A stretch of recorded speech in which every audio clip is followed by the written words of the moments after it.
To shake, I wanna see it happen. I want to see to be the one that plays the game without no fears and regrets. I want to know you better than I know myself. I want to feel the end and to enjoy the process and play the game, the one that will take me to my end. I'm waiting for the rain to wash who I am. I'm playing the game, the one that will take me to my end. I'm waiting for the rain to wash who I am.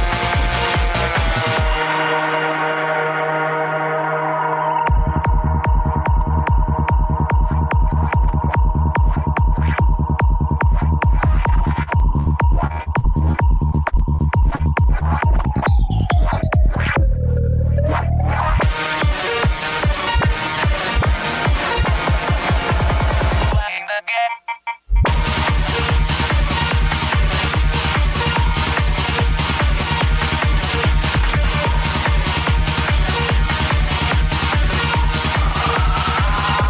I'm playing the game.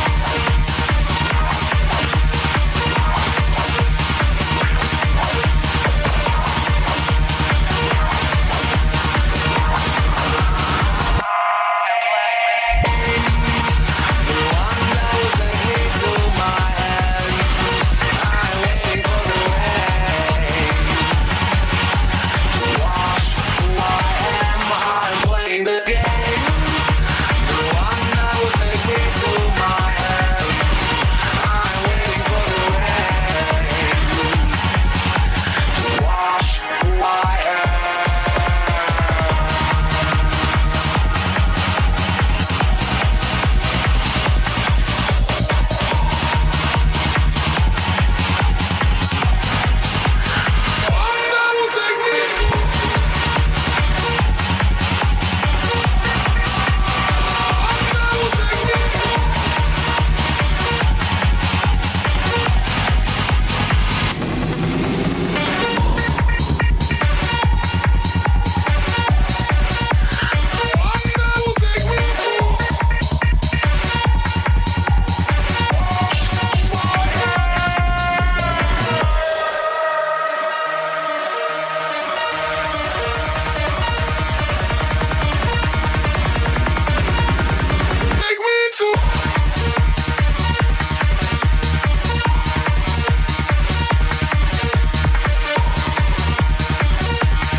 Hello, everyone. This is Julio Veitas speaking, president of the Online Teaching SIG. It gives me great pleasure to say that we have now more than 100 participants on Sunday, 6 o'clock p.m. I mean, this is amazing. So could you please state where you based right now? I mean, are you in Brazil? Are you outside Brazil? Where are you based? So please let me know through the chat box here. Salvador, Rio de Janeiro, wow, this is incredible. Natal, beautiful Natal, Pouso Alegre. Wow, so many different places. This is absolutely insane. Thank you very much for being here. And let me know if Vinicius Tavares, my dear partner, has any messages for you. So Vinicius, welcome Hello, aboard. everybody. Thank you, Julio. Good luck on the webinar, Ana Carol. Yes, I do have the so-called announcements, right? We're finishing this day of webinars, but tomorrow there's more, right? Absolutely, absolutely. So if you want to know when webinars will happen, we have a Telegram group now. This link is going to be in the chat box now. So you can join it, and we'll be sending reminders for upcoming webinars. Also, as soon as the presentation finishes, please take your time and fill this feedback form. I'm typing and speaking. Everything's getting messed up. This last link is for the webinar feedback. Your opinion is very important to us. And when you finish it, you can please type your name and email so you get a certificate for participation. We're also live on YouTube, so feel free to share the link, which is here from our channel, and people are also available to ask questions there. And last but not least, the other link is, the other link is just a reminder for us to direct questions to the Q&A button here in Zoom and use the chat box for interaction and other things that are not questions. Okay, so when you're asking your question, please make sure that you're very specific so that we can answer them properly. I think that's it. Thank you very much, Vinicius.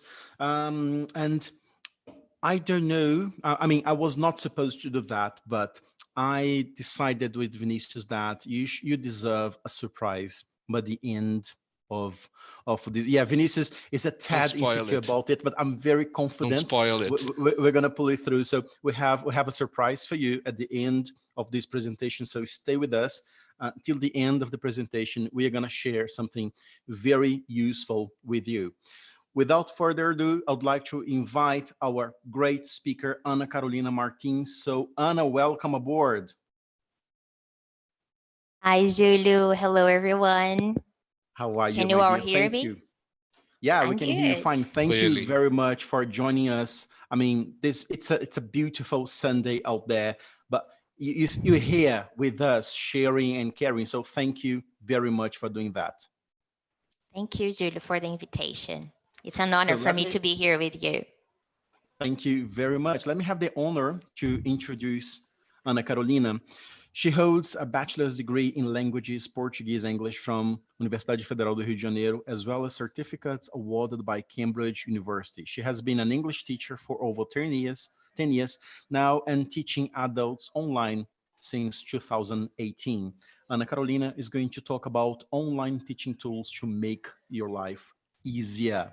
Amazing, Aninha. Thank you very much. I hope so, right? Thank you. All yours. Okay, so I will start by sharing my screen with you all. So just let me know if you can see my screen. Can you? Yes, let me just check here. Yes, I suppose so. Yes, all right, so, okay, thank you, Vinicius. Okay, so before I get started, I'd like to congratulate BRAZ-TESOL as well as the Teaching Online SIG for this amazing initiative. Everybody know we are going through a very chaotic moment right now due to this coronavirus pandemic. And I suppose that many of you here teachers really need help on how to go online. So as Julia said, my session will be about online teaching tools to make your life easier. I mean, they are tools that really make my life easier. I hope they do the same for you all. In my session today, I will try to cover these topics here. And I will start by giving you some advice on how to start teaching online.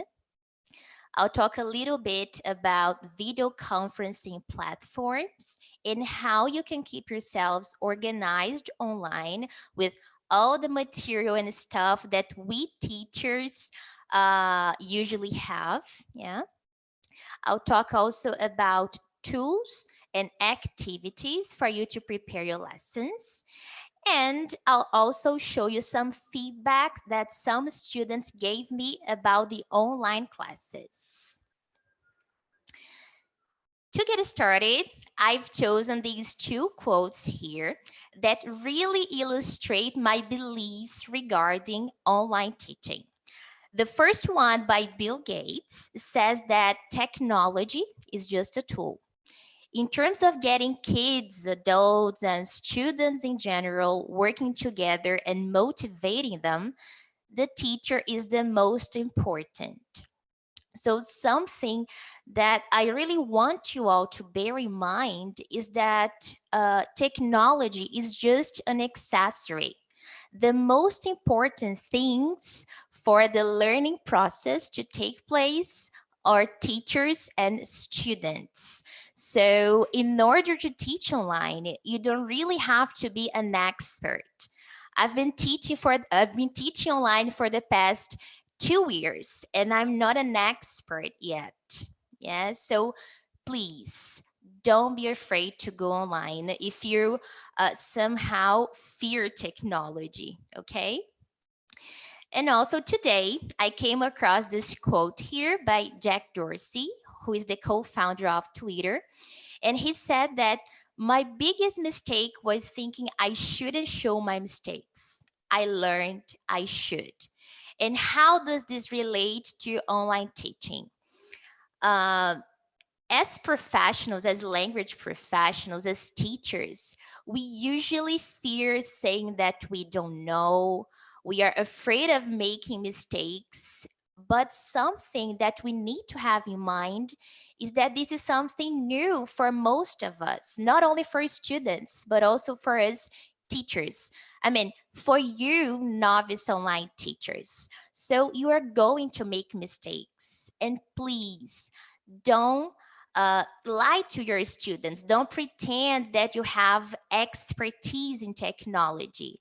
Tell them that this is your first time, that you are getting started the same way as they are doing also. And tell them that you are going on this journey together. You're going to learn how to manage technology in your lessons together.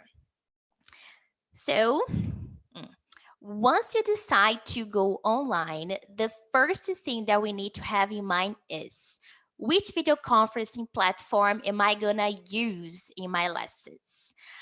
When we think about video conferencing platforms, I know that the first thing that comes to our minds is Skype. It is really popular and everybody knows it. But as language professionals, as teachers, why should we avoid Skype and choose Zoom, which is a very famous platform, especially now. It has become famous, if I can say that, in these past 2 weeks due to all this movement of going online. I've seen a lot of professionals offering webinars and lives, trying to help others with online lessons. So I suppose you're already familiar with it. So I tried to think of some advantages of Zoom and disadvantages of Skype. So why do I use Zoom and not Skype? So the first thing is Zoom is a way more stable than Skype. I had a very short experience with Skype back there in 2017, and it was not a good one, I have to say, because the platform is not stable itself. We're not talking about internet connection. Sometimes you have a good connection, you're a student as well, but Skype doesn't work properly. So the video freezes, you can't hear a student well. And this doesn't happen with Zoom. Yeah. So for the past 2 years, I've been using it and I've never needed a plan B in my lessons. Of course, I've already faced some internet issues, but once you don't have a good connection, it doesn't matter the platform you use. You have no internet, so this is the main problem. But once everything is working well, Zoom is simply amazing. Besides that, Zoom provides us with a lot of tools that I call teaching tools because I'm a teacher and I use them for teaching. Yeah. While Skype only provides us with screen sharing. So if you need to share an audio for a listening activity or share a video with a student, it's kind of complicated because the student can't hear things. Yeah. And because of all these tools that Zoom provides us with, I really believe it looks more professional. Yeah. So please go for Zoom and have Skype as a contingency plan, like your plan B. Yeah. Okay. So about Zoom features and tools, I tried to list some that I use the most. And just a second here. They are. You can add your students either as contacts or you can send them a link before the lesson. You can, of course, share your screen, share your computer sound. You have a wonderful whiteboard that you can save at the end of the lesson and then share with your students. You can give your student the remote control and make the lesson more interactive. So you're not the only one typing and drawing things. Your student can do that as well. Yeah. And you can also record the lesson. Once you start the conference call, this is the screen you're going to see, and I'm going to show you what Zoom looks like. So you can mute or unmute the sound, turn on or turn off the camera. You can invite the students. You can share your screen. You have a chat box that I don't use much, but let's say that either my internet connection or my student is not working properly and I need to share my screen to show the student a video. So instead of sharing a screen to show the video, I send a link to my student because if the internet's not working properly, I believe it works better. So I use the chat box for sending links mainly. And then you can have the record button. So in my list of advantages of Zoom, I said that you can add your students as contacts. So this is really good if you want to not to send the students links because they're going to be there all the time. It's time for your lesson, so you just go to your contacts and you invite your student for the conference call. So if you want to make your student a contact, yeah, you go to on the main page of Zoom, yeah, before you start the session, you click on contacts, and then you're going to see this screen here with a plus button and add a contact. And then you type your student's email address and send him or her.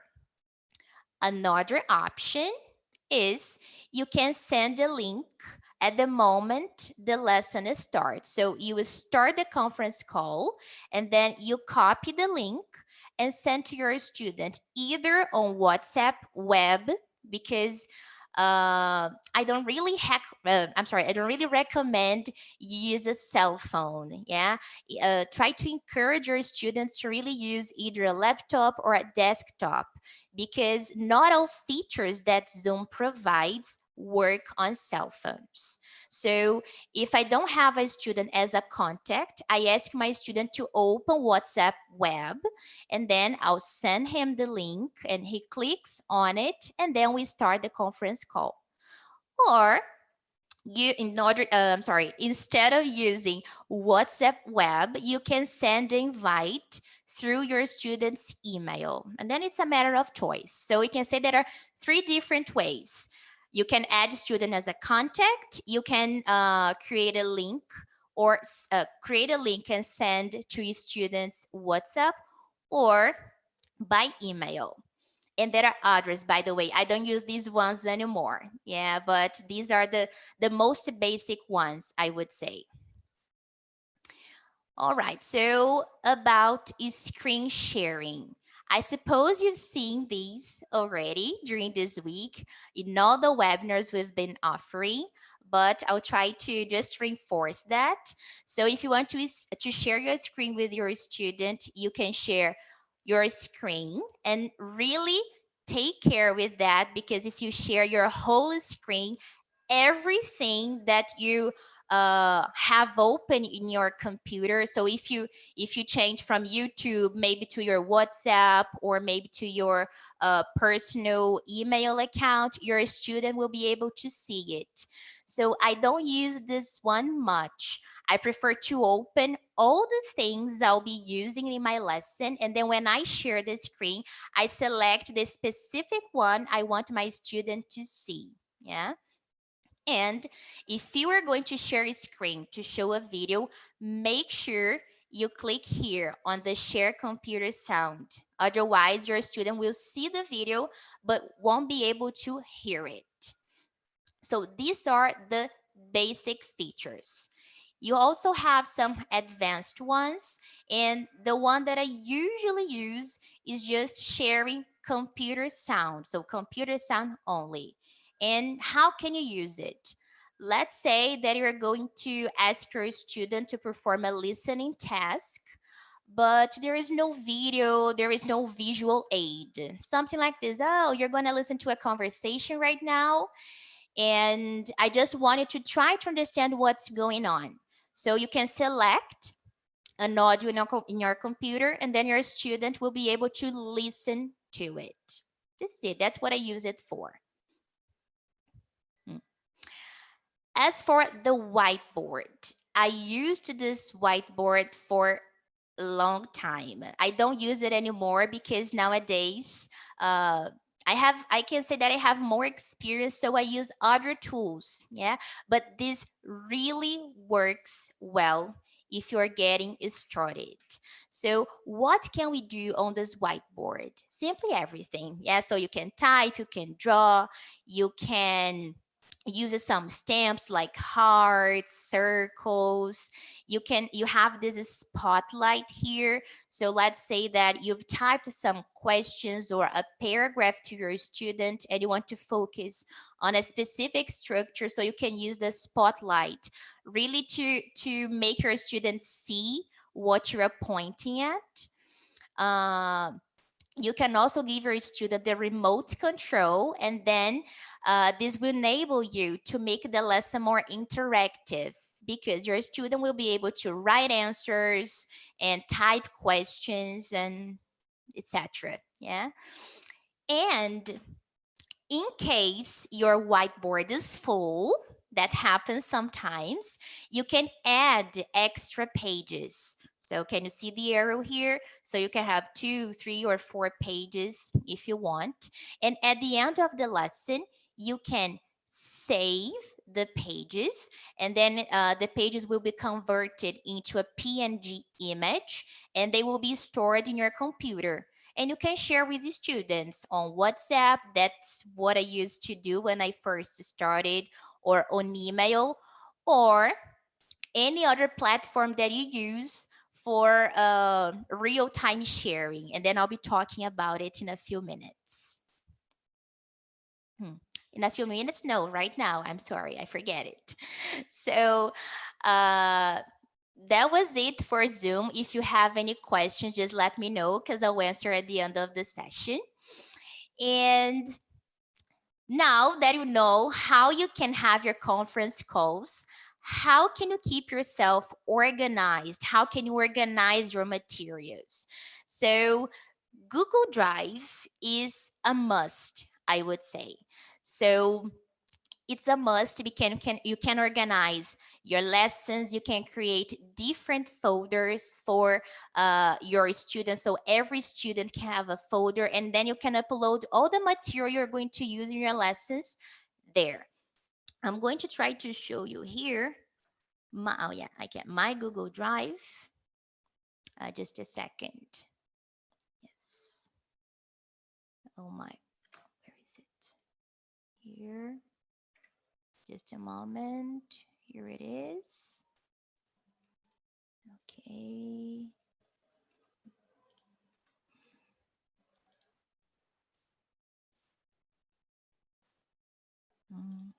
Here. Okay. So let me just check. Okay. All right. So this is my Google Drive. So these are the folders I have. They are not so many here, but inside these folders, I have many others. And how can we use it for organizing our students' materials? So we can create new folders. So I'm going to create a new one here. Yeah, so let's say that I have a student called Leo. Yeah, so this is Leo. Yeah. And then here, I can start uploading my materials. I can either upload materials that I have in my computer. So if you have PPT presentations or Word documents, videos, whatever you have in your computer, and you want to share with that student, you can upload to this folder here. So you can press New, File Upload, and then you are going to upload the file you want. But it's really important that you share this with your student. Otherwise, he or she, yeah, they, in fact, they won't be able to see it. So how can you share a folder with your student? So you can click on the folder you want to share. You press this plus button here, and you type your student's email address. I believe that it's only possible to share if you have a Gmail email address, because this is a Google tool. Yeah, so you really need a Google account and a Gmail email address. So I usually advise my students before they start having the online sessions to either use their Gmail addresses or provide one. Okay. And in order to share documents, share folders with your students, you really have to make sure they will be able to add or organize, add and edit the things you are going to upload. Otherwise, they will only be viewers. And if you want to use a specific activity with them in real time, they won't be able to edit, to write, to highlight things. So make sure you enable they are also editors. Another option is to send them a link. Yeah, so you go here to get shareable link, and then also you copy the link, and you have to do the same. You have to select the option can edit. Once you've done it, your student will receive an email on Gmail, and then they will be able to access everything that you upload to the folder. You can create folders in two different ways. You can either share the entire folder with the student, or you can create the folder, not share all the folder with the student, but just share specific documents. And why that? Because some students, they are really curious. And if you upload imagine you're gonna have a lesson later tonight, and in the morning you uploaded material. If the whole folder is already shared with the student, they will see everything that you upload, so they may see the material before the lesson. So some people don't like sharing all the folder with the student, but only the documents, the slides or Google Docs, whatever. So later tonight in my lesson, I'm going to use these Google Docs. So 1 minute before the lesson, you go there and share it with your student. Okay. So, all right. So just going back here. Yes. So I'm going to open this folder here, which has some activities that I prepared, and then I'm going to show you them in a few minutes. But let's say that this is a student's folder. So this is Leo's folder. How can I organize these files here? Because if you only name them, it will be really confusing for the student to find what they want or find what they have to find. So I can suggest you to number things. Number 1, and then you can type the name or maybe the date of the lesson. So numbers 1, 2, 3, and then everything will be in order. This is something that I do. I don't do it anymore with Google Drive because now I'm using Google Classroom. Yeah, but I first started with Google Drive and it worked really well for a long time. Yeah. I think this is it for sharing things with the students. So let me go back to my presentation here. Okay.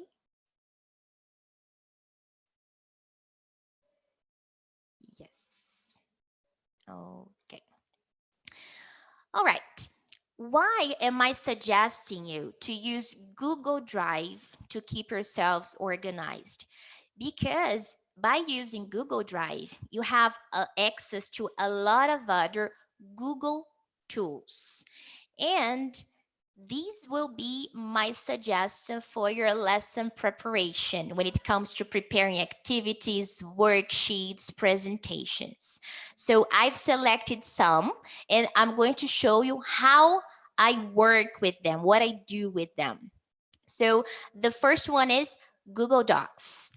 Google Docs is something very similar to Microsoft Word. So it's basically for documents. The only difference is that since it's online, you can share with your students. So all Google tools are shareable with the students. So you can create, edit things, share with your students, and then you can work in real time. So teachers and students can work in real time. Remember, if you share either the folder or the file with your student, you can be there together. So you can be here, yeah, so you can be in your office and your student in their house, and you're going to be together at the same time. So everything that you type, your student will see it, and the other way around. So you can create worksheets, and I really like using Google Docs for checking my students' writing.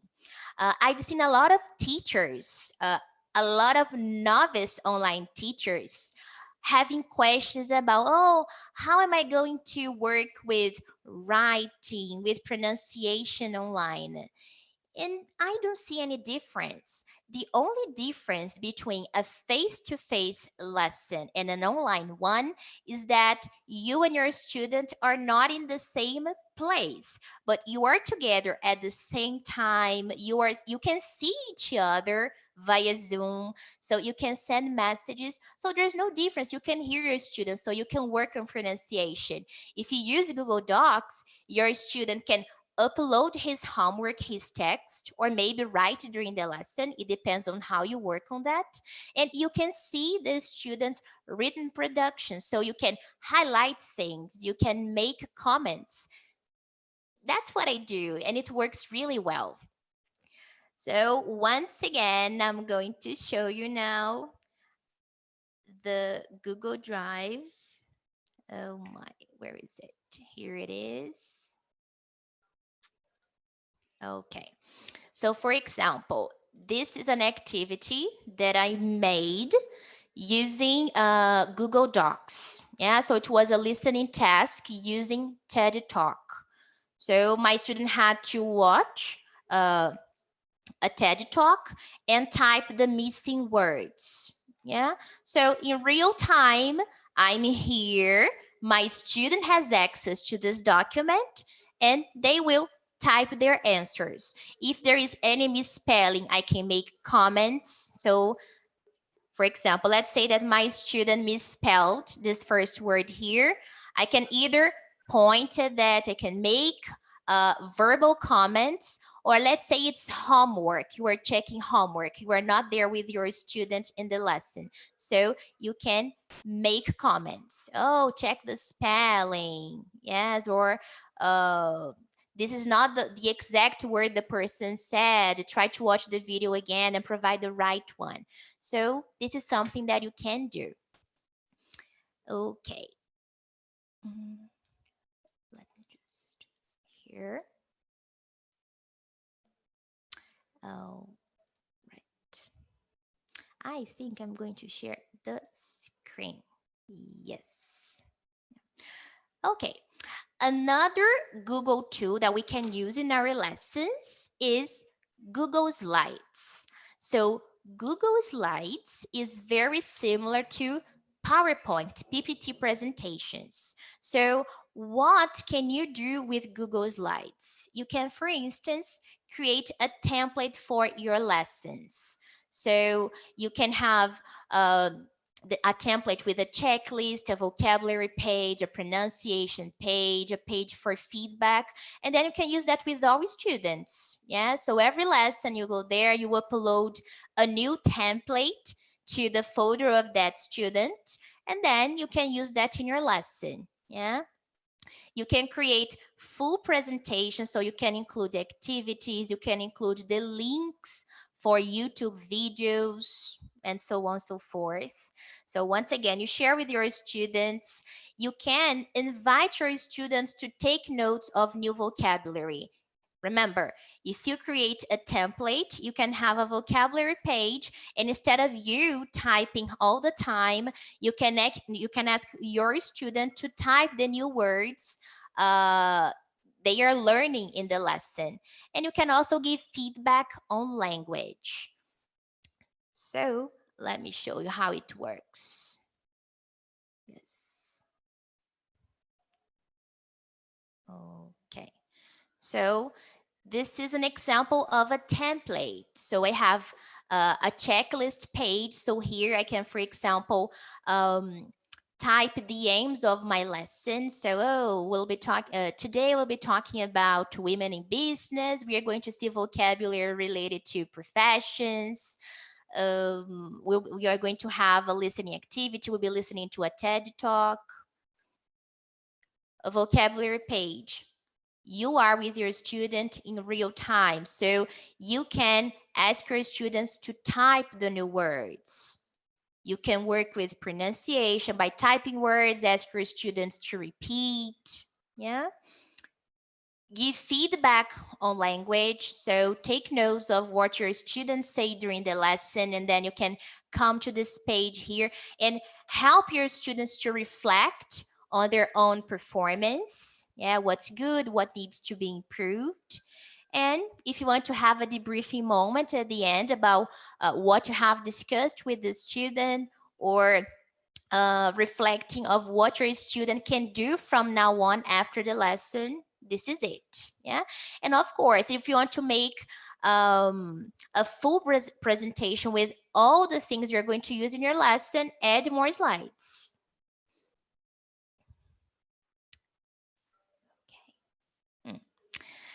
My third suggestion is Google Forms. Yeah, so what can we use Google Forms for?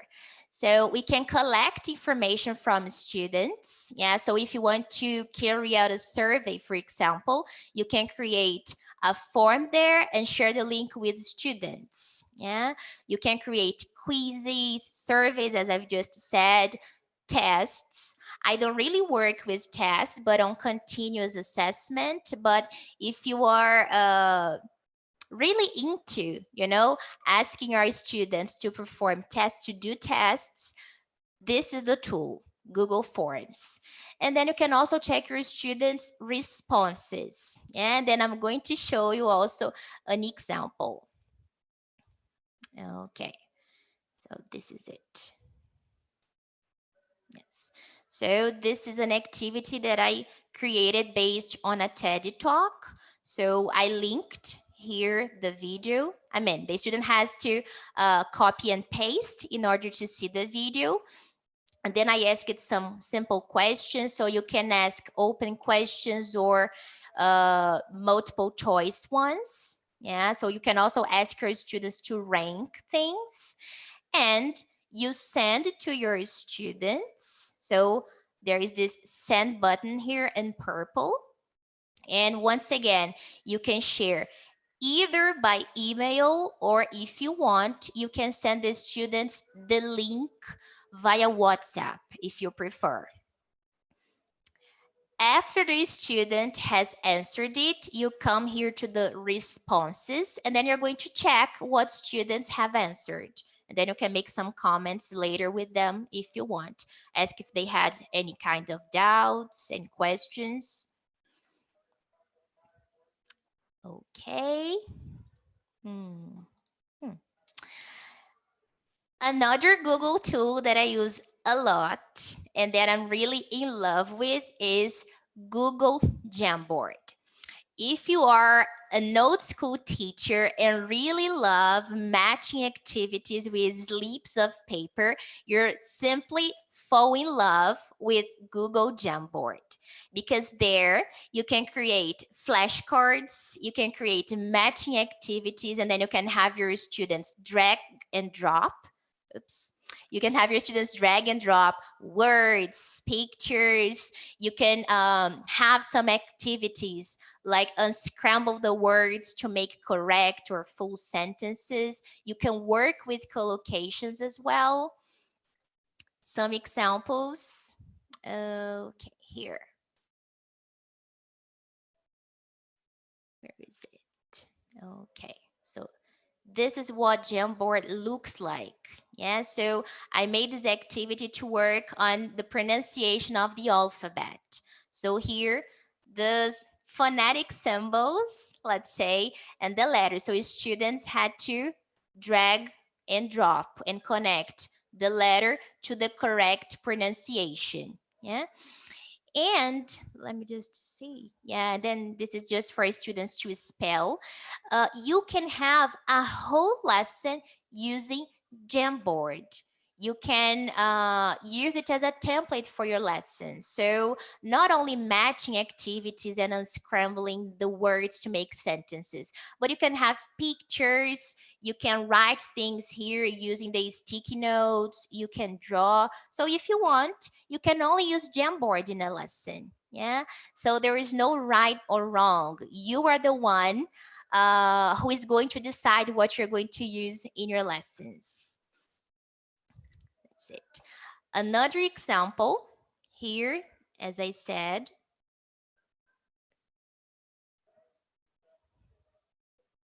Yes. So unscramble the words to make the sentences. Oh, there is a fly here. Oops. Yeah. And I think this is it. Working with collocations.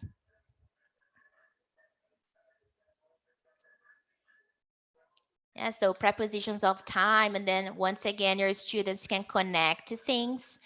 And when I say that you can be with your student in real time, you can do that in two different ways. You can either share the folder, the document, all the files with the students via email or link. Or if you have problems with that, I don't know why. Maybe you forgot to choose the correct option, and then at the moment of the lesson, the first thing that comes to mind is giving your student the remote control. So if you don't want to share files with the students, you can give your student the remote control on Zoom, and then your student will be able to do everything on your screen. So your student will be able to drag and drop things. Okay. I don't know if I'll have time to cover all the tools here. There are 4 more. Yeah, I'll try to be fast now. So another one that I like very much is Google Mindmaster. I guess that's the pronunciation. I'm not pretty sure. And it's really good for creating word or mind maps. And I use it for warm-ups and also for recycling language from the previous session. Yeah. And then let me show you something here on Google Drive, my main page here. Once you start using Google Drive, it comes with a basic pack of tools. And what do I mean? If you want to create something new here, the options you have are Google Docs, Google Sheets, which is like Excel, and I don't use it much, and Google Slides. And then if you want more tools, you go to more, and then you are going to have access to more. And I have even more. And what do I mean by that? When you start using Google Drive, not all of these tools, I'm sorry, are going to be there for you. Some of them you have to download, let's say, to your Google Drive. So if I'm not mistaken, Jamboard, you have to connect to your Google Drive, but Lucidchart, which is another one I won't talk about tonight, but Mindmaster, you really have to connect. And how can you do that? You come here to connect more apps. Yeah. And then you type here the thing that you want to download or to download, to connect it to your Google Drive. So Mindmaster, for example, oops. Mindmaster. Oh, it didn't go. I don't know what happened here. I think it's because it's already installed in my computer. Yes, Vinicius. Hi, sorry. Maybe if you use a space there. Renata Betarello is asking you to do it again. I don't know what you exactly mean by do it again, Renata. Can you explain a little bit better? Yeah, and I also couldn't find. Yeah, let me check remind here. people, remind the attendees to use the chat box for impressions or any comments that are not questions, and the Q&A button for questions. Otherwise, questions will be lost. Okay, so remember to use the Q&A button. Okay. Yeah, I don't really know. Thank you, Vinicius. I'm sorry. I don't know why it's not working here. Maybe it's because I've already installed it, but I tested earlier today with Mindmaster and it worked. Anyway, if you really want to connect other apps to your Google Drive, you just search for the app and then you have to download to connect it to your Google Drive. Yeah. And talking about the Mindmaster itself. Okay, here.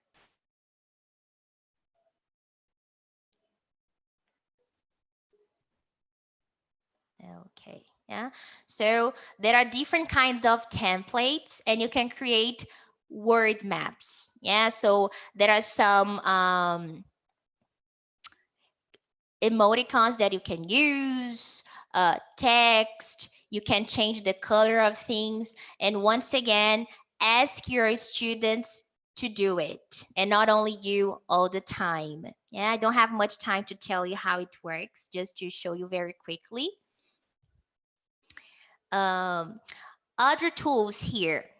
This one is new for me, Kami, and it was a suggestion from my dear friend Renan Lemes, and it's a PDF reader, and it's really interactive. If you decide to use hard copies of books with your students, Kami is a must because you can really edit the you can really edit the files, you can highlight texts, you can ask your students to type the answers for the activities.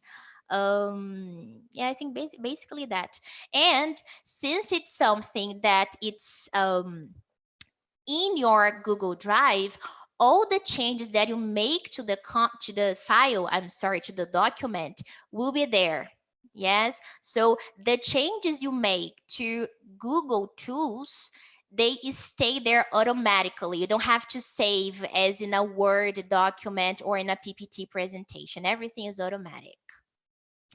Vinicius, do I have 5 more minutes? I don't think so, right? No, you can have as much time as you want. We've usually been doing like 55 minutes or so and then questions. Thank you. We have 30 questions, give or take, so far.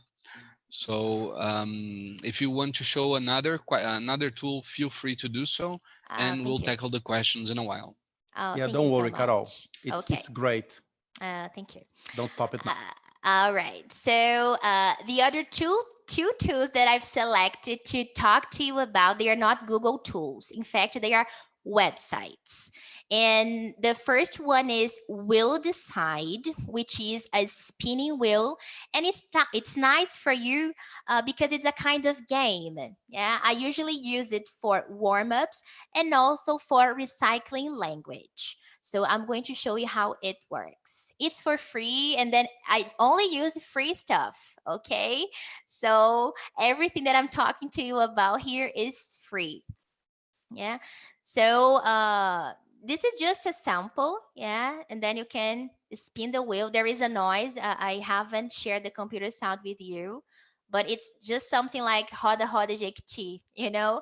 So you spin the wheel, and the things that you have written beforehand are going to show up. So you can use it for questions, for recycling vocabulary, as I said. So you can type words that your students learned in the previous lesson. So you spin the wheel, and when the student sees the word, he or she has to make up a sentence, something like that. So some of the ones that I have made, let me see. Oh, what happened? It works, I swear. I don't know what happened here. I don't know, maybe I'm not connected. Yes, I don't know what happened.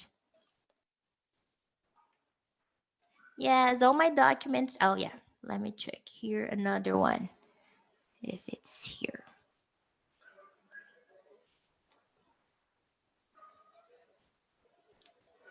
Oh, it's a bit slow. Okay. So for example, this one I made for, I made about giving advice. So I created some problems, let's say.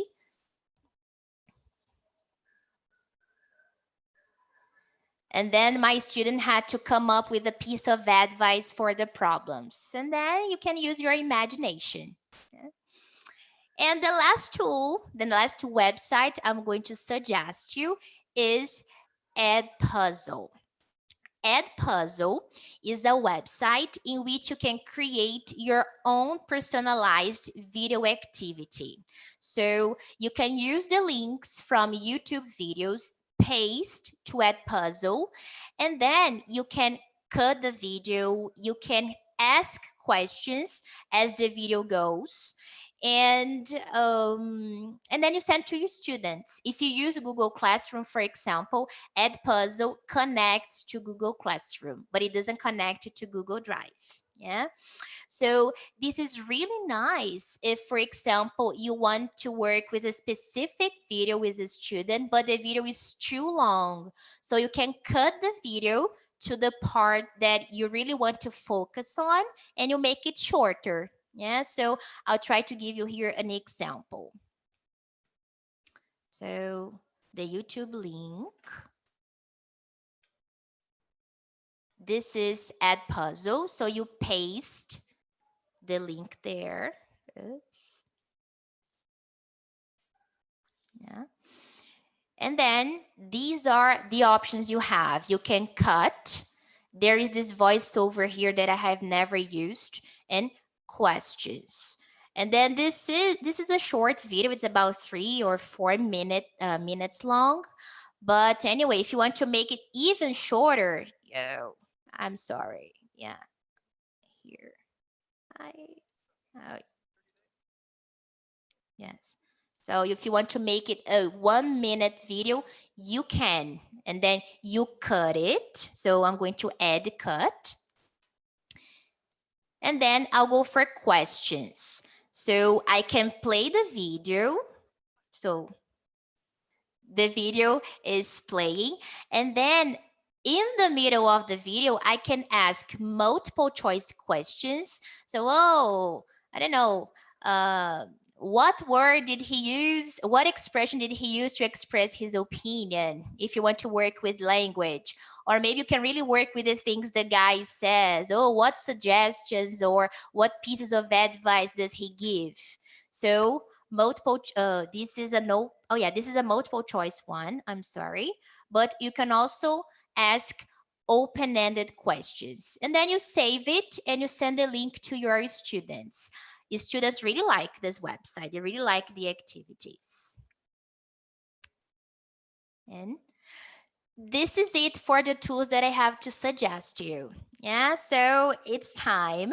And the last thing that I want to tell you guys about is the feedback that my students sent me. So when Julio invited me to have this webinar, I asked some students to give me some feedback, not about me as a teacher, but about the tools and the platforms that I use in my lessons. I don't know if you can read here things. I don't know if it's too small for you. Okay. But these three students, they really talked about the benefits of online teaching. So they said that the video conference platform, Zoom, is good. It's stable. It's easy to be used.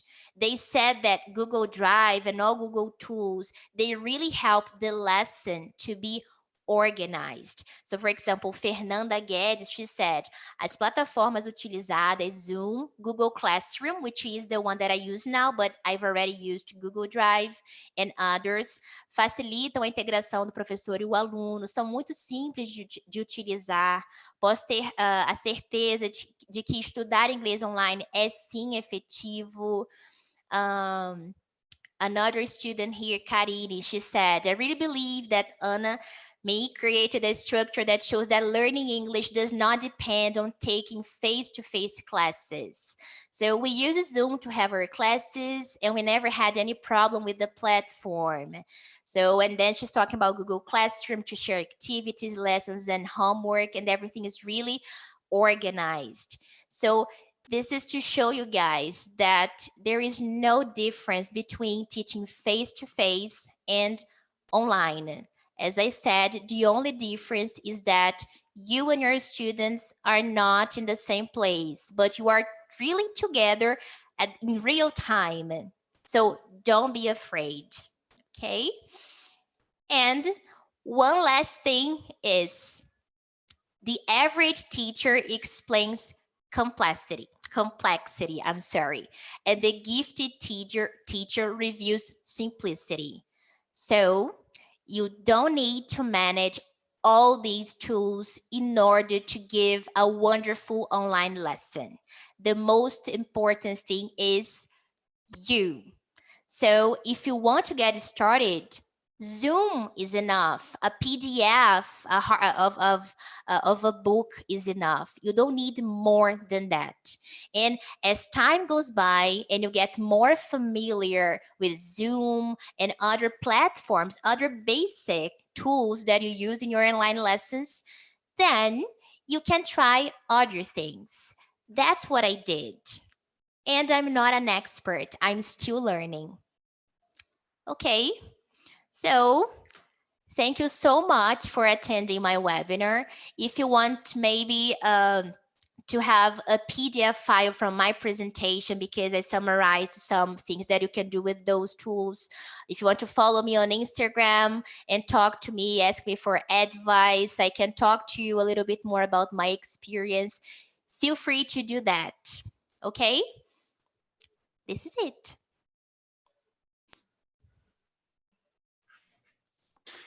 Thank you very much, Aninha. That was, absolutely mesmerizing. Incredible. Thank you very much. Thank you, Julio.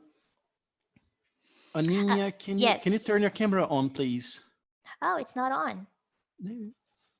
I'm here. Yeah, I'd like to see while I'm telling you. That was fantastic, amazing, incredible. Kudos. Thank you. Congratulations. Oh, I was so nervous. This is my first time. Oh, it was, no, if all first timers were like this, really, congratulations. Oh, thank you. I just would like a favor. Can you please share your last slide, please? Sure. So This is Aninha's Instagram account. So if I were you, I'll just run to her Instagram account, follow her, and I'm sure she's going to share some extra tips with you in the future. So again, Aninha, amazing. Thank you very much. Thank you. Vinicius, can you join us? I can. Because now we have a surprise. Do you think we have the time for a few questions from the Q&A? Absolutely, we do. Absolutely, yeah. Vinicius, can you read the questions? Can you read the questions? Absolutely. Aninha, please? Will do. Yeah. Thank you. So Anna, thank you very much for your presentation. Some questions from the Q&A that came up as you were presenting. We're gonna try and be as efficient as possible. Okay, so you can try to keep your answers simple because there are 40 questions now. So Christina is asking, what do you think about Google Hangouts? Could it be a good choice? I have no idea because I've never used it. I hear a lot of people talking about it, but I've never given it a try. So sorry. No, it's okay. In my opinion, can I chip in on this, Anna? Please. Sorry? Can I chip in on this? Can I give you my of course. my outlook on this? Yeah, Hangouts is great, but it lacks some of the features Zoom offers for free. For example, the breakout rooms and the interactive whiteboard, the possibility to record the session.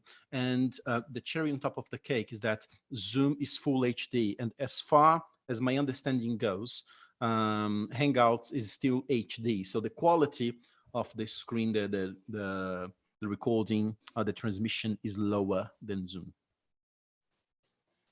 Thank you, Julio. Yeah, okay. Renata asked, what's the model of your headset? It offered us great quality. Oh, thank you. This is Microsoft. Now, I never know if it's 300 or 3000. You tell me, Julio. It was your suggestion. I think that's the Microsoft Live Chat. I think it's 3000. Oh, yeah, that's it. Live Chat. Yeah, Microsoft Live Chat 3000. Something along those lines. Yes, that's it. Is there like a price range? Oh, it's about, I've checked it recently. It was about 170, 180. Super affordable. Yes, I mean, it's really compared good. to other microphones that we have. And it's really comfortable, really comfortable. I like it very much. Renato asked, when I created the Zoom account, it said that I could only have one-to-one meetings with 40-minute duration. Do you pay for it? Yes. Yes. So not really. If you teach one-to-one, you can have your lessons for unlimited time. 40 minutes is only if you have more than one participant. So I don't pay for Zoom because I only teach one-to-one lessons. So I don't know, in the future, if I have pairs, trios, or groups, I will sure pay for that. That's great. Thank you. Could you tell us what program you use to make your slides? I like the arrow animation, Romulo says. Oh, yeah. That was also Julio's suggestion. That's Canva, canva.com. That's a website. And then you can create those beautiful presentations. Thank you. That's great. Christina, you asked, may I add pictures, audios, or videos there? I don't know which platform you're asking. So yes, if you can let us know, please. Yeah. If it's about Canva, I guess you can't. I mean, as far as I know, I don't know. Okay. Maria is asking, when using a file or PDF, does the text written on the whiteboard move along? Not really. Yeah. So if you're using the annotate function of Zoom on a document, yeah. So once you change things, the annotations, the text disappears.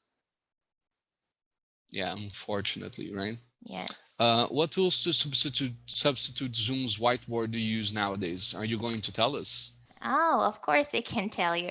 I use Active Inspire. I would talk to you about it, but then I thought it would be too much information, you know? So if you are really going to teach your first online lessons, I don't think you really need Active Inspire. The whiteboard that Zoom provides is enough. Great. I also saw, I've done my time with Whiteboard. The name is on the chat box. It's another possible tool with lots of zooms Whiteboard. in and out. I don't know that one. Yeah, but I mean, Active Inspire is simply one of the best. Yes.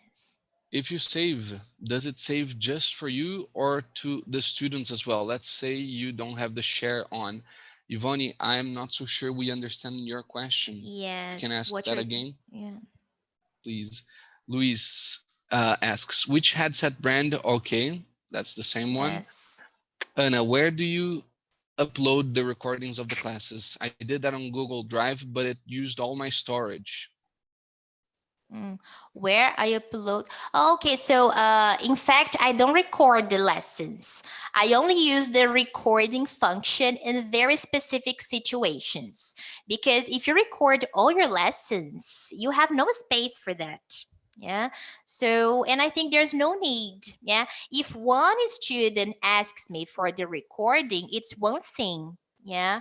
But I myself don't do it. I only record if, for example, I have a presentation project with my student, and I want to use this video of my student presenting as I don't know, to show his progress along the months. So I record his presentation and then I upload it to Google Classroom, or in the case Google Drive, but only these situations, only in specific moments. Not all the lesson. All right. How about Google Classroom? Is it similar to Google Drive? Jose Mary is asking. Yes. So Google Classroom looks like Facebook. I would say it looks like some social media, and it's a bit different from Google Drive. So Google Drive, I really believe it's about saving things, saving material, and then you can create folders for your students.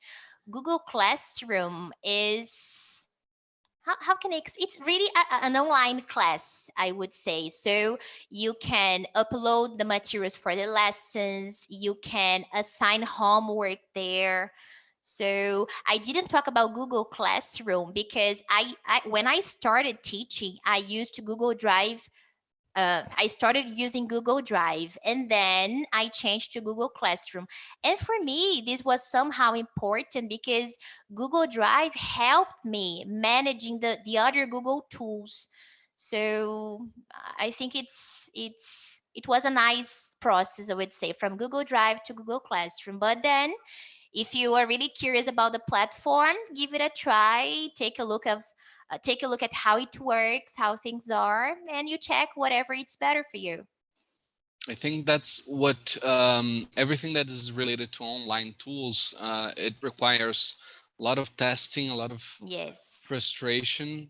Yes. Until we understand how the tool works, right? Yes. And sometimes you understand how it works and you keep on making mistakes. Sometimes I do. Absolutely. Sometimes, yeah. So the other day I asked my student to watch a 3-minute video, and then he watched it. And then after, at the end of the video, he asked me, was there no sound? So I forget to share the sound. So it happens. Yeah. Ooh, yeah. Yeah. I make fun All of the that, time. it happens. We should. Denise asked, can students write on the slides while the teacher is presenting it? Oh, can you say that again, Vinicius? Yes. Can the students write on the slides while the Jesus Lord, while the teacher is presenting the slides? Of course. Yeah, if you share the document with your student, or if you give your student the remote control from Zoom, yes. But not only for sharing. Only sharing the screen doesn't allow that, right? Yes, that's it. So you can share the document with your student. So you are going to work together on that specific file in real time, or you can share your screen on Zoom and give your student the remote control. There are these two options. That's great. Thank you. A combo here by Elisa, Gabriela, and Luciana. Is Jamboard free? Is it possible to use with groups or only individually? And does it work online? Only work online? Yeah, so all the tools online, you mean with with internet connection? Yeah, do you need to have internet connection to use it, or is there any offline access? I don't have this kind of information because I usually use during the lessons. So when I'm on the computer, it's always online. So I don't know. Yeah, but it's for free. Jamboard's for free. All those tools are for free, and you can use it the way you want to. Yeah, with For groups one-to-one, with and individually. groups. Okay. Yes. I believe all Google tools have a kind of online function so that you can edit files maybe when you're presenting. And but as soon as you are in a lesson or teaching synchronously with students, you must, of course, have the internet. Yes. Right. That's it. Jamboard, I'm filtering the questions here, the repeated questions. Okay.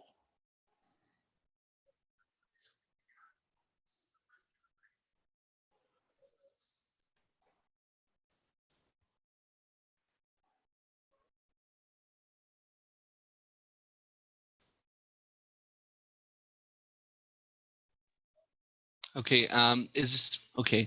Google Classroom, how can we add photos to a multiple answer activity? I'm not so sure. Probably that's about AddPuzzle.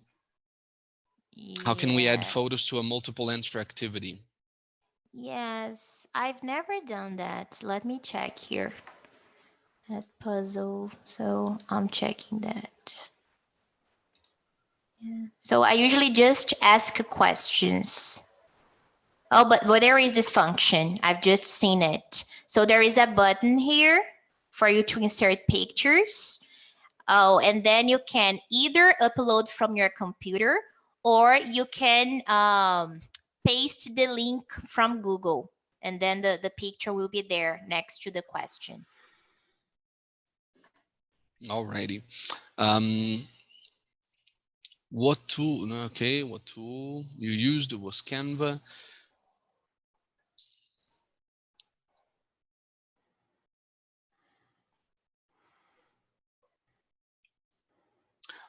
Some questions about the other webinars too.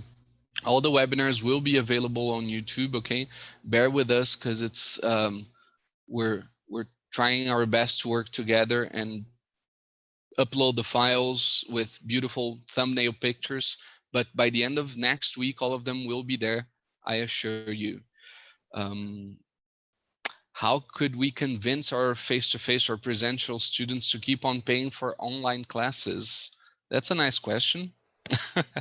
To keep on paying? Yeah, like we cannot have face-to-face lessons anymore, so we should do it online, and pricing should be the same. Oh, but come on, you're working. Is there an argument? Well, of course. So you are giving your time to the student, you are preparing the lesson, you are searching for material, you are paying for the internet connection, for power. So of course, yeah, I don't understand. I don't get it. Yeah, I've seen some students arguing that, okay, as I'm not going to your house, or as you're not going to mine, classes can be cheaper, right? They're trying to negotiate price because they moved to online. Oh, I see it. Well, people think that online lessons are cheaper, but what I say is face-to-face lessons are more expensive because of commuting. You have to go to your student's house, and also you spend some time in traffic. So they are face-to-face are more expensive, but the online ones, they are not cheaper. I don't know if you get what I mean. I do. And from my experience, if you start teaching online and not migrate or change from face-to-face to online, then the negotiated price can be only one, right? There's no what ifs. Oh, yes, of course.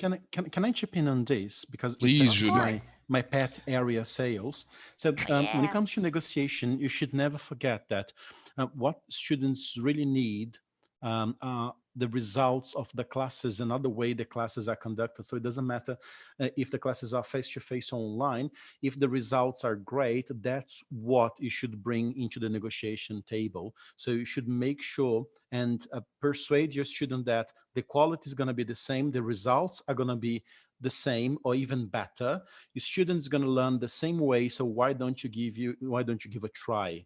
Why don't you try it out and let's see if you enjoy. But sometimes some students don't like it, so it's a matter of preference, but there is a great deal of prejudice, and bear in mind this prejudice, they want to bargain, they want to try to make your prices lower. Don't fall into that. So try to persuade them that the quality is going to be the same, because at the end of the day, what we sell is the quality of the classes and not the way the classes are being taught. Exactly. That's it, Julio. And I'm sorry to say, but I don't think we are going to have the time to all the questions. Yes. Is there any way people can get in touch with you, Anna, for all the unanswered questions? So via Instagram, or they can email me. There's no problem. It will be a pleasure to answer them. Oh, but guys, don't leave yet. We have a surprise for you. I'm curious. I have no idea what it is. Yeah, it's a huge surprise. As a matter of fact, it was something that Vinicius and I decided on the spot, right, Vinicius? Sorry, what did you say? Oi, oi. Yeah, I said it was something that we decided on the spot today. On the spot, yeah, like talking after the other webinar and saying, Yeah. okay, we could do that. Yeah. So do you think you can do it now? Let's make it happen. Let's do it. Take it Share away. the goodies. Okay, good. So we noticed that one of the questions that you asked the most are about breakout rooms. So how do you deal with breakout rooms? How do you make it happen, really happen? So we recorded a tutorial for you. It's going to be on BRAZ-TESOL's YouTube channel and Facebook, but we're going to disclose it to you all firsthand. So you're going to see a bit like 10 to 12 minutes of a tutorial, step by step, on how to use the breakout rooms. So I'm going to share with you all now. So let me see here. I hope you all enjoy it. Just a sec. Okay.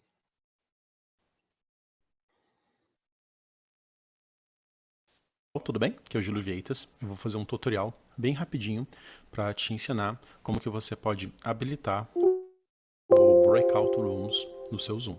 Então, a primeira coisa que você vai fazer é abrir, clicar no íconezinho no seu desktop do Zoom. Então, você deu 2 cliques aqui, já vai aparecer o menu do Zoom. Você vai clicar nessa opção aqui, Settings. Clica nela, você vem para essa janelinha do Zoom. Você precisa ir em View Advanced Settings, Advanced Features, na verdade. Clicou aqui, você vai ser levado para a tela do seu navegador. E aí você vem aqui na In Meeting Advanced. Clicou aqui, a primeira opção que vai aparecer já é a do Zoom. Então, vamos ver aqui, acho que isso é um pouquinho de ordem. Aqui. Então, In Meeting Advanced já aparece a opção aqui. Então você habilita essa opção. Quando você habilita essa opção, o ícone do Zoom, o ícone do Breakout Room já aparece na sua sessão do Zoom. Então vamos lá. Eu vou simular que eu estou começando uma reunião. Cliquei aqui. A minha reunião está sendo aberta. Ela já abriu. Aí o que você faz? Você vem aqui em Breakout Rooms. Perceba que tem um botão Share, Chat, Record e o Breakout Rooms agora está aparecendo. Clicou no Breakout Rooms. Você pode colocar aqui, tá 0 participantes, porque é uma reunião entre comigo e eu mesmo, mas enfim. Se tiver 3 alunos, 4 alunos, já vai aparecer a quantidade certinha aqui. Você vem, aumenta a quantidade de turmas, de salas, para os alunos que você quer. Então, se você tem, por exemplo, 6 alunos, você cria 2 salas, vão ser 3 alunos para cada turma. Quando você cria, então eu vou criar aqui o Breakout Rooms. Perceba que quando eu criei o Breakout Room aqui, olha só, eu posso dar nome para esses Breakout Rooms. Então imagine que eu estou fazendo uma aula de projetos. E eu tenho, então, por exemplo, um Cooking Class. E os alunos nas suas respectivas casas, fazendo uma receita, enfim. Então, eu posso chamar aqui turma do brigadeiro e aqui, por exemplo, turma do bolo. E aí os alunos vão trabalhar nos seus respectivos grupos. Tem umas opções bem interessantes aqui. Então, por exemplo, quando você vai em Option, o que eu acho bacana aqui? Essa opção, que é o Countdown After Closing Breakout Room, eu coloco ela no mínimo possível. E o mínimo possível aqui é 10 segundos. O que acontece aqui? Acho que por default ele tem, acho que são 60 segundos. Então o que acontece? Você está com os grupos. Suponhamos que chegou um momento que você fala assim, ok pessoal, vamos voltar agora para a tela normal do Zoom. E aí você fecha a reunião. Perceba que aqui ele não me permite começar a reunião porque eu não tenho pessoas aqui. Mas quando você termina a reunião, as pessoas não saem da sala abruptamente, elas são dadas um tempo para elas saírem dessa sala. Então aqui é que você configura quanto tempo essas pessoas vão ficar na sala. Eu coloquei 10 segundos para não perder muito tempo na sessão. Então, essa é uma dica aí importante para vocês. Então, espero que você tenha gostado desse tutorial e eu fico à disposição para te ajudar.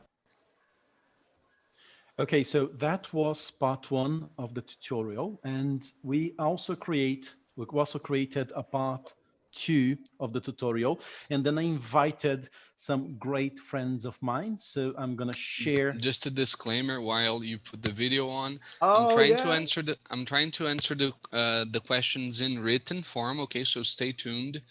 Anna, people are asking about your camera. Yes, I'm typing here. It's Logitech. I think it's Logitech C920, if I'm not mistaken. Yes. Thank you. So Julio is going to show us doing a beautiful impression of students, right? Let's make it happen. Olá pessoal, tudo bem? Eu estou na segunda parte do tutorial sobre o Breakout Rooms. Então eu estou com meus queridos colegas aqui de Brasil e outros cantinhos do mundo. Então, será que vocês podem se apresentar rapidinho, o nome de vocês e onde vocês estão? Preciso de um voluntário. Sandro, obrigado. Pode ser você mesmo.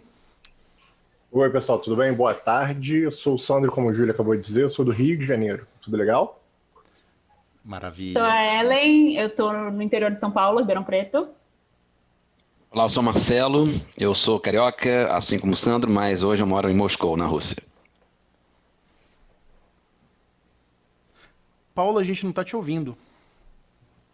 Mas eu não estou no mudo, não. Agora a gente te escuta. Eu estou? Agora a gente escuta. Contato. Ok. Repete. Eu sou a Paola, do Espírito Santo. Bacana, bacana. Olá, eu sou Vinícius Tavares, de São Paulo. Maravilha. Bom, eu sou Júlio Vieitas, estou aqui em Lagoa Santa, Minas Gerais, mostrando para vocês como que vocês podem utilizar melhor o Breakout Rooms. Então, na parte 1, eu mostrei como habilitar algumas configurações interessantes do Breakout Rooms. Agora eu vou mostrar o Breakout Rooms em ação. Então, eu tenho aqui, por exemplo, 5 integrantes e eu quero colocá-los em 2 grupos, por exemplo. Então, eu vou clicar no Breakout Rooms. Percebam que ele automaticamente já configurou aqui 3 para esse grupo e 3 para o segundo. Então, no primeiro grupo eu tenho a Ellen, eu tenho o Marcelo e o Sandro. No grupo 2 eu tenho a Paola e tenho o Vinícius. Suponhamos aqui que, por razões desconhecidas, a Paola e o Vinícius não se batem, eles não se dão bem. Então eu vou colocar, vou colocar o Vinícius no grupo 1 e vou puxar o Marcelo para o grupo 2. Então olha só o que eu vou fazer. Eu vou clicar aqui em Move to Group 1. Então agora o Vinícius está no grupo 1 e eu vou pegar o Marcelo e vou mover para o grupo 2. Maravilha. Outra coisa interessante, eu falei no primeiro vídeo sobre essas opções aqui interessantes, então não se esqueçam de deixar em 10 segundos para você não consumir muito tempo aí da sua aula. Suponhamos que esse é o segundo momento que eu estou criando um Breakout Rooms.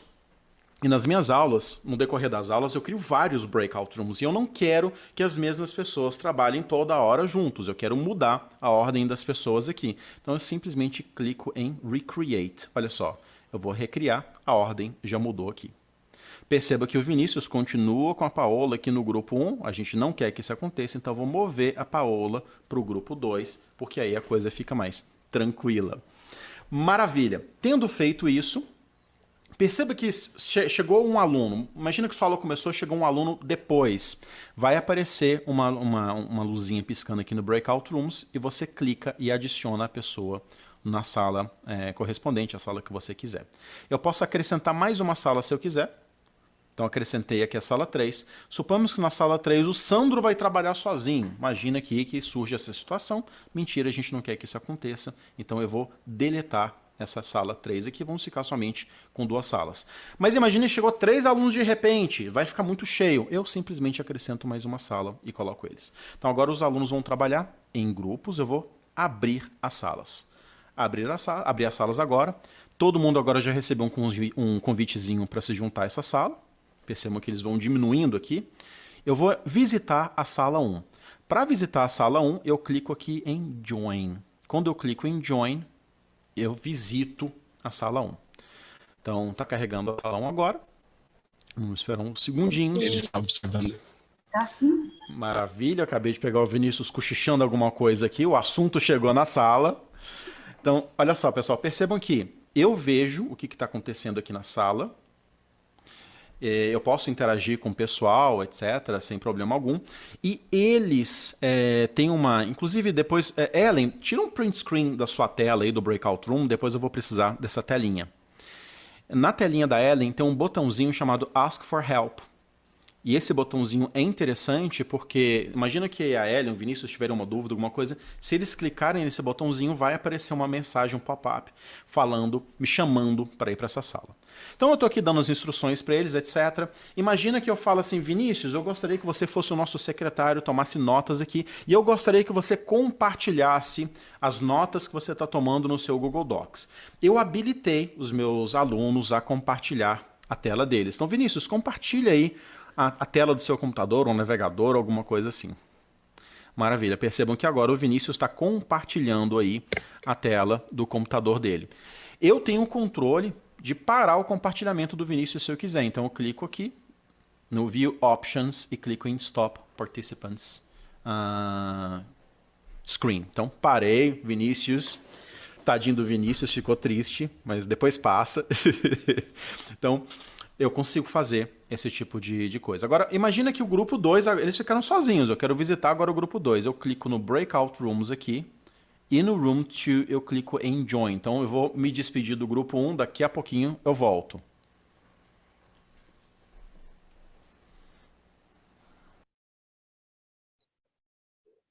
Eu sou zona sul, zona norte. Eu tenho duas partes da minha família. Sou meio dividido. Maravilha. Percebam que eu cheguei aqui, o assunto tá rolando. O assunto tá a mil. Tudo bem, pessoal? Como é que tá o trabalho? Óbvio, não estão fazendo trabalho, estão batendo papo.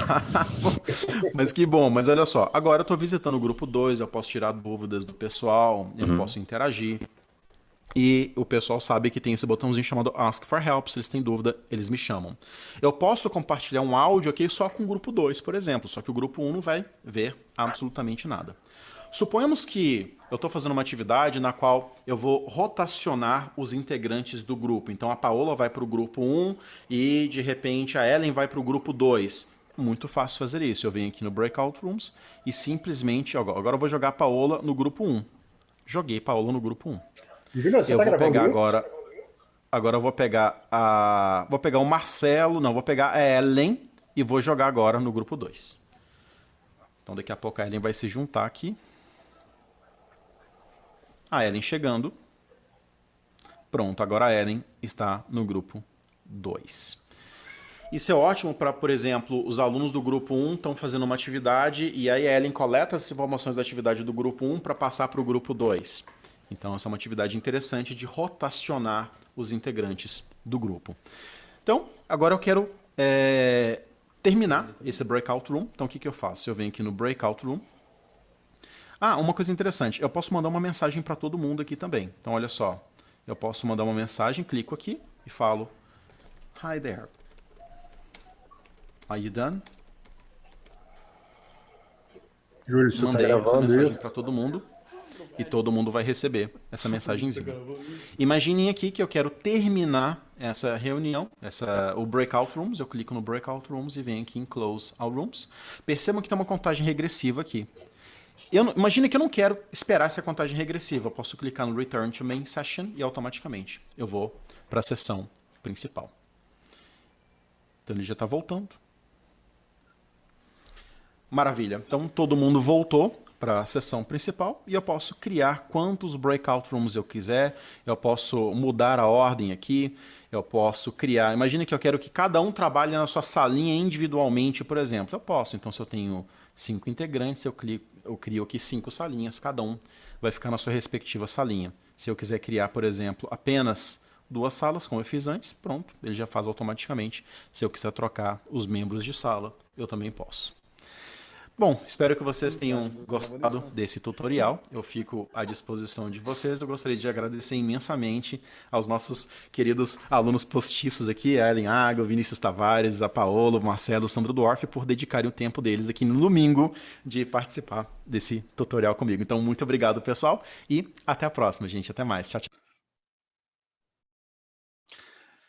So guys, I hope you enjoyed this tutorial that we created today. I just invite Vinicius and Aninha to start the videos again so we can give you proper goodbye. Thank you very much. Anna was going to share her contact details and also the presentation tools, right? Can you do it, Anna? Yes, I would send you like a handout I made summarizing the tools I use in my presentation, but I can't do that. No, it's okay. You can send me via WhatsApp. I did. Oh, perfect. So I'll send them to the WhatsApp group and the webinar and the Telegram group too. And just as a reminder, the links are here. Oh. People are saying, fantastic. Thanks a bunch. And personally, thank you very much, Anna. Oh, thank you, Vinicius. Thank you, Julio, for the invitation. Thank you very much. It was an honor. And thank you. It was our honor. And before you leave, just a reminder that tomorrow at 3 p.m., we're going to have another session of the Online Teaching SIG Webinar Week with the amazing Felipe Lopes from Bahia. And he's going to talk about from scratch to teacherpreneur, building your online presence. This is a session I'll never miss. And it's about my pet area, teacherpreneurship. So be there and I'll be with you at 3 p.m. Thank you very much. Enjoy the rest of your Sunday. See you tomorrow. Bye-bye. Thank you, everybody. Bye, Julio.